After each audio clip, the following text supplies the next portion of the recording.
yang lebih mampu terlindungi, yang lebih rentan justru menunggu. Ini adalah data yang kita peroleh pada tahun 2025. Warahmatullahi wabarakatuh. Selamat pagi dan salam sejahtera untuk kita semua. Swastiastu, Namo Buddhaya, salam kebajikan. Yang saya hormati Wakil Ketua DPR Prof.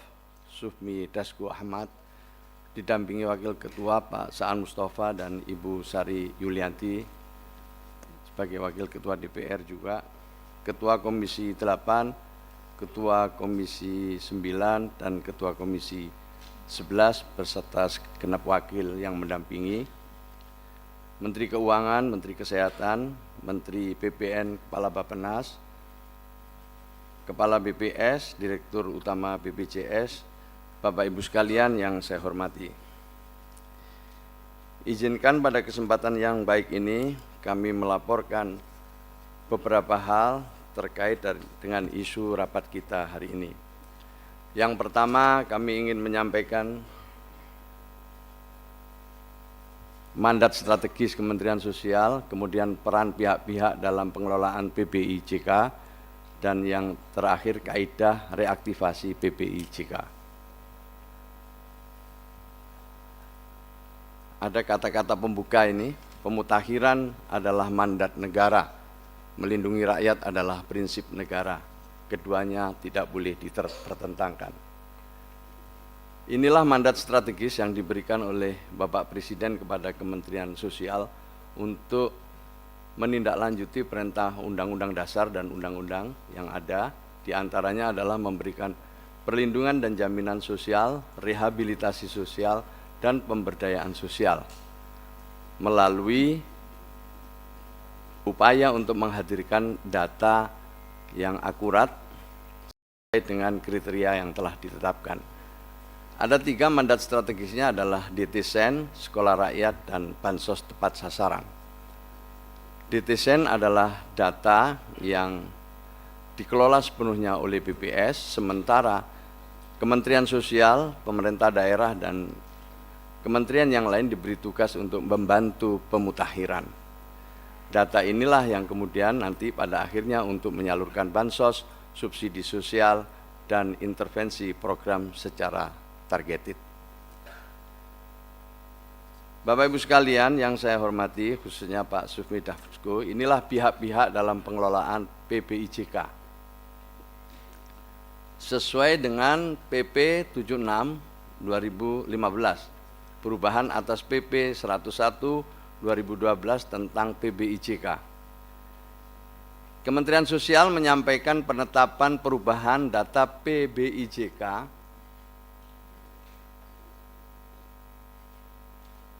berdasarkan hasil verifikasi dan validasi kepada menteri yang menyelenggarakan urusan pemerintahan di bidang kesehatan dan jaminan kesehatan nasional. Kemenkes mendaftarkan perubahan PBI jaminan kesehatan sebagai peserta program jaminan kesehatan kepada BPJS Kesehatan. Sementara BPJS Kesehatan melaksanakan program jaminan kesehatan. Sesuai dengan Inpres nomor 4 tahun 2025, ya ini baru lahir di bulan Februari, tepatnya tahun 2025, di mana DTSEN baru lahir dan belum sempurna, namun jika tidak diperbaiki, keadilan justru akan terus terjadi. Karena selama ini ditengarai bansos maupun subsidi sosial itu tidak tepat sasaran. Data Dewan Ekonomi Nasional menunjukkan misalnya program PKH dan bantuan sembako yang melalui Kementerian Sosial itu ditengarai 45% tidak tepat sasaran.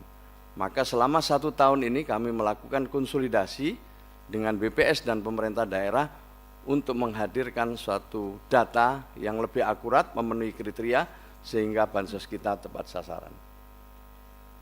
Inilah penerima PBIJK seluruh Indonesia.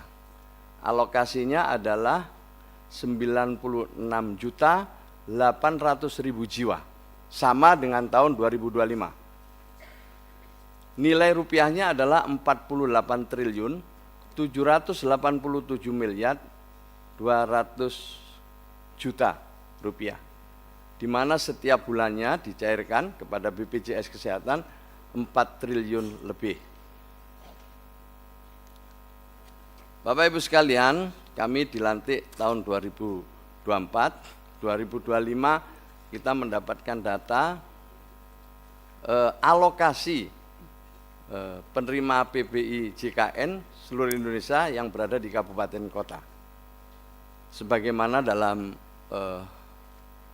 layar itu yang biru sama yang oranye. Kalau yang biru itu April tahun 2025, yang oranye itu 2026. Garis merah adalah proporsi kuota nasional PBI JK terhadap jumlah penduduk miskin, sementara titik biru dan orange adalah sebaran penerima PBI sebelum dan setelah realokasi. Jika titik di atas garis, maka jumlah penerima PBI lebih tinggi dari yang seharusnya. Jika di bawah garis, mereka lebih rendah dari yang seharusnya.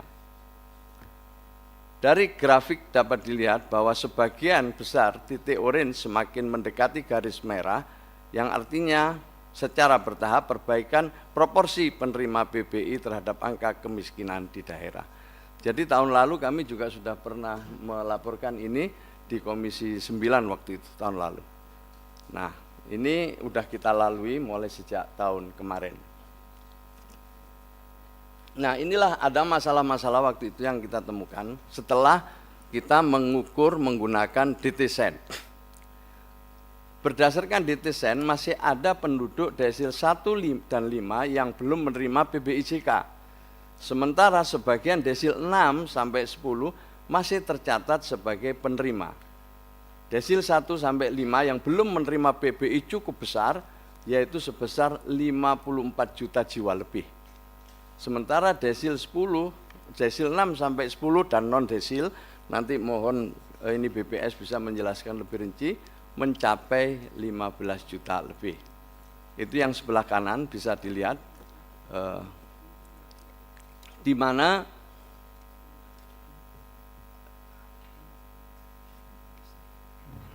yang lebih mampu terlindungi, yang lebih rentan justru menunggu. Ini adalah data yang kita peroleh pada tahun 2025. Oleh karena itulah kemudian kita mencoba untuk memanfaatkan desil ini dengan asumsi bahwa desil ini belum sepenuhnya sempurna.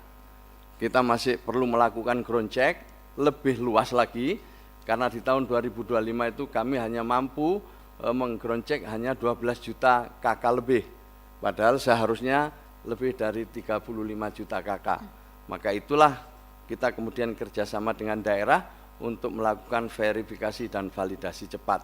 Tetapi saya rasa itu masih belum cukup dan seharusnya harus ada lagi suatu upaya yang lebih nyata sehingga data kita makin tahun makin akurat.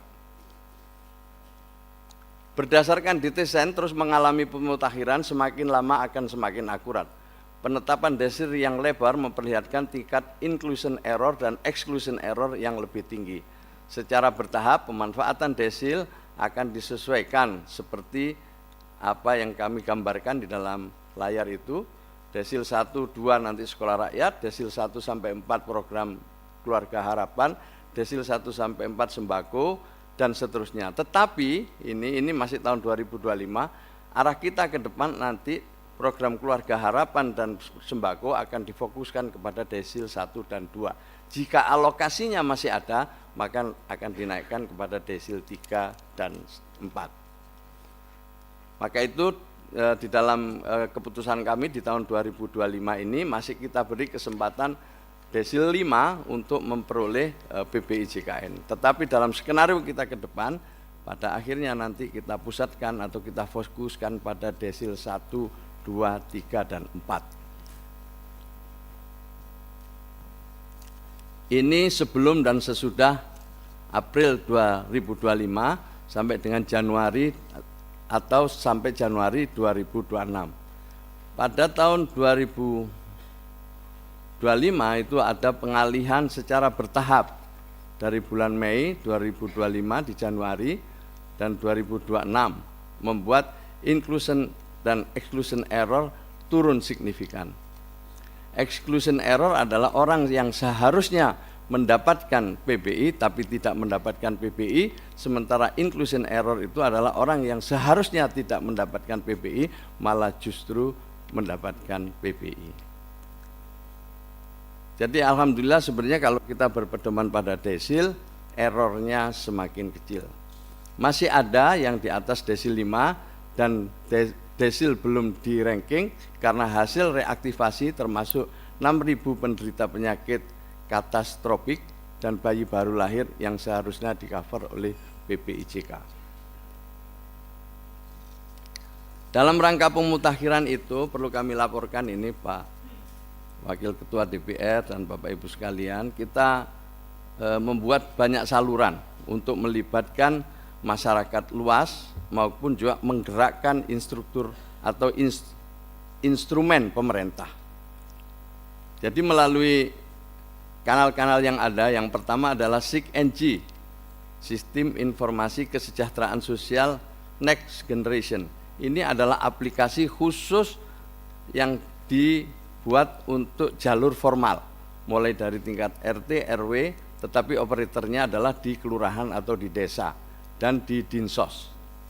Kami juga memiliki aplikasi cek bansos yang ini dibuka secara luas untuk masyarakat bagi yang ingin usul atau sanggah terhadap seluruh bansos yang dimiliki oleh pemerintah. Kami juga melakukan ground check bersama BPS dan Pemda untuk memudahkan masyarakat menjangkau proses pemutakhiran. Kami juga membuka call center 021171 yang beroperasi selama 24 jam, dan sejak bulan Februari tahun ini kami membuka WA Lapor Bansos yang ini juga disiapkan operator untuk merespon seluruh usulan atau sanggahan dari masyarakat. Setelah kami dapat, kami serahkan ke BPS untuk dilakukan verifikasi validasi dan disajikan kembali kepada kami dalam bentuk perankingan desil 1 sampai dengan 10. Ini kami sebagai informasi tambahan untuk mempermudah informasi yang sudah kami buat. Ada jalur formal, di sini melibatkan RT, RW, musyawarah desa, kelurahan, sampai ke dinas sosial, BPS kabupaten kota, ada pendamping kami di sana. Setelah itu ditetapkan oleh bupati wali kota, baru masuk ke DTSEN.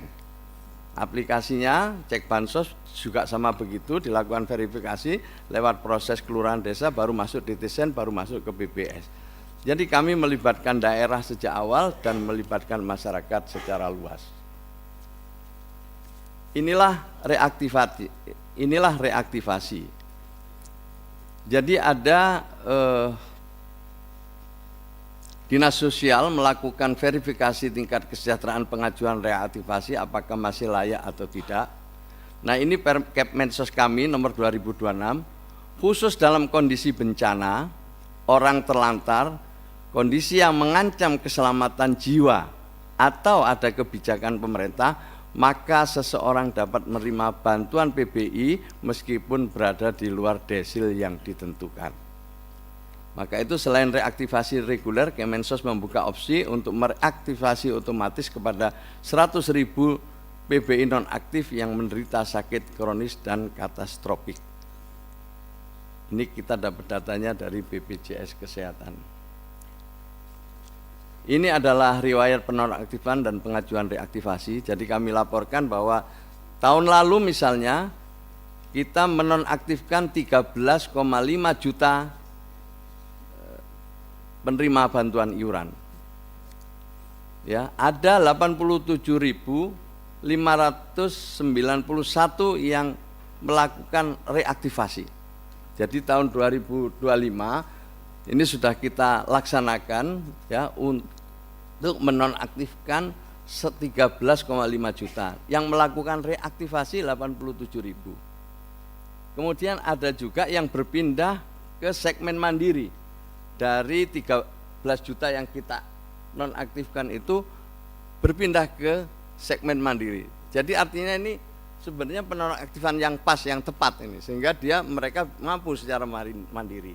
Atau juga ada yang langsung diambil alih oleh Pemda bagi daerah yang telah UHC, yang sudah universal health coverage. Jadi otomatis seluruh warganya itu sudah dibiayai oleh APBD mereka. Nah, jadi ini sebagai bukti Bapak Ibu sekalian bahwa penonaktifan ini ya pada tahun 2025 itu sesuai dengan data yang kami miliki.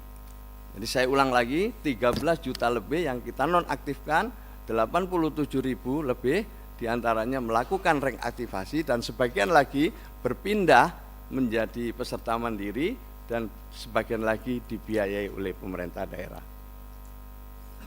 Ini sedikit gambaran tentang peserta yang kita nonaktifkan. Namanya Dalimin, Desil 10. Rumahnya seperti dalam gambar ini, ada aset motornya ya. Ini peserta yang kita nonaktifkan. Kemudian ada Jamhuri, Desil 7. Aset-aset rumahnya seperti ini. Nah, kemudian kita alihkan kemana? Jadi ini banyak yang menganggap kan kayaknya ini dikurangi. Tidak ada yang dikurangi, tapi direalokasi. Dia realokasi kemana? Misalnya ini ke Apendi, Desil 1. Ini baru di Januari 2026. Kondisi rumahnya seperti ini.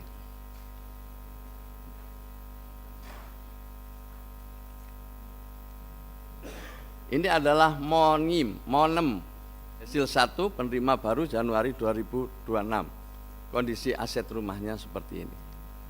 Jadi ini adalah kita alihkan kepada mereka yang lebih memenuhi kriteria sesuai dengan alokasi yang kita miliki. Bapak Ibu sekalian yang saya hormati, terakhir ini sebagai catatan, yang pertama adalah upaya-upaya perbaikan dan percepatan. Satu, menambahkan desa atau kelurahan sebagai tempat reaktivasi. Selama ini kita reaktivasinya itu hanya berada di Dinsos. Ada protes terlalu jauh dan lain sebagainya. Kemudian BPJS, Kementerian Sosial dan Kementerian Kesehatan berkolaborasi untuk percepatan proses reaktivasi. Yang ketiga, reaktivasi otomatis kepada 106.000 penderita penyakit katastrofik atau kondisi kesehatan serius mengancam jiwa dan membutuhkan perawatan jangka panjang seperti jantung, kanker, stroke, dan gagal ginjal yang dinonaktifkan agar layanan kesehatan tidak terganggu dan dapat melakukan reaktivasi menyusul. Kemudian yang terakhir, Kemensos terus mendorong Pemda untuk aktif dalam pemutakhiran DTSEN, pengusulan maupun reaktivasi bansos. Perlu kami laporkan bahwa seluruh penerima bantuan iuran yang kami tanda tangani itu merupakan usulan dari Bupati dan Wali Kota. Kemudian kita verifikasi validasi ulang sesuai dengan alokasi yang ada. Misalnya ada 100.000 usulan dari Bupati Wali Kota, sementara alokasinya 50.000, maka kami mencoba untuk melakukan verifikasi dan validasi untuk memilih 50.000 dari 100.000 tersebut. Inilah kira-kira yang dapat kami laporkan, kurang lebihnya kami mohon maaf. Wassalamualaikum warahmatullahi wabarakatuh.